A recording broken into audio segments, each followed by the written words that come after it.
देश की 121 करोड़ आबादी पर ऐसा जानलेवा खतरा मंडरा रहा है जिसका नतीजा सिर्फ मौत है। और वो खतरा है दवाओं के बेकार हो जाने का। मरीज के इलाज की बुनियाद यानी एंटीबायोटिक दवाएं बेअसर होती जा रही हैं। एंटीबायोटिक दवाओं पर की गई स्टडी के नतीजे आगाह कर रहे हैं कि 2020 आते आते देश में एक भी असरदार एंटीबायोटिक दवा नहीं बचेगी और सर्दी जुकाम जैसे साधारण इन्फेक्शन भी लाइलाज हो जाएंगे।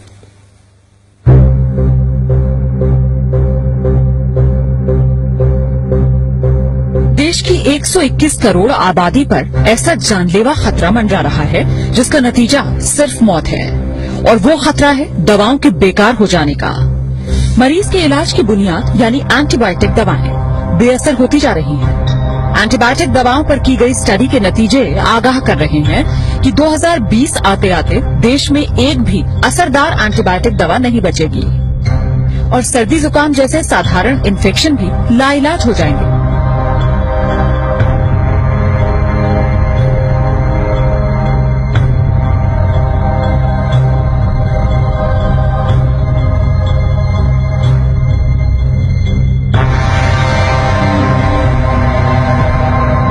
जरा सोचिए, अगर डॉक्टर को मरीज की बीमारी का पता हो, उसके इलाज के लिए बेहतरीन वार्ड, टेस्ट और ऑपरेशन की सुविधा हो, लेकिन मरीज पर दवाएं ही असर न कर रही हो और मरीज को बचा पाना नामुमकिन हो जाए। ये सिर्फ ख्याल नहीं है, ये वो डरावनी हकीकत है जिसका तोड़ डॉक्टर अभी तक नहीं तलाश पाए।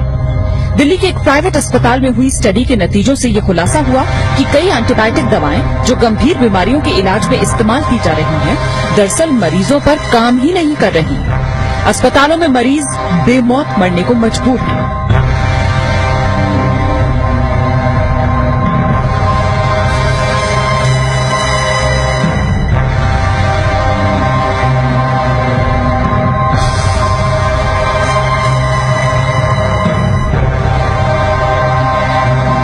अगर हम डिस्क्रीट अब ना हो, अगर हम ये इस पे ध्यान ना दें तो हो सकता है इवन बिफोर 2020 हमारे पास एंटीबायोटिक्स होना या न होने का कोई मतलब ना हो। 77,000 से ज्यादा मरीजों पर हुई अब तक की सबसे बड़ी स्टडी में ये पाया गया कि टीबी, निमोनिया और पेट की बीमारियों में इस्तेमाल की जाने वाली कई नई एंटीबायोटिक दवाएं अब बेकार हो चुकी हैं। टीबी के इलाज के लिए दी जाने वाली दवा 2002 में तकरीबन 98% मरीजों पर काम कर रही थी, जबकि 2009 में ये सिर्फ 48% मरीजों पर ही कारगर साबित हो पाई।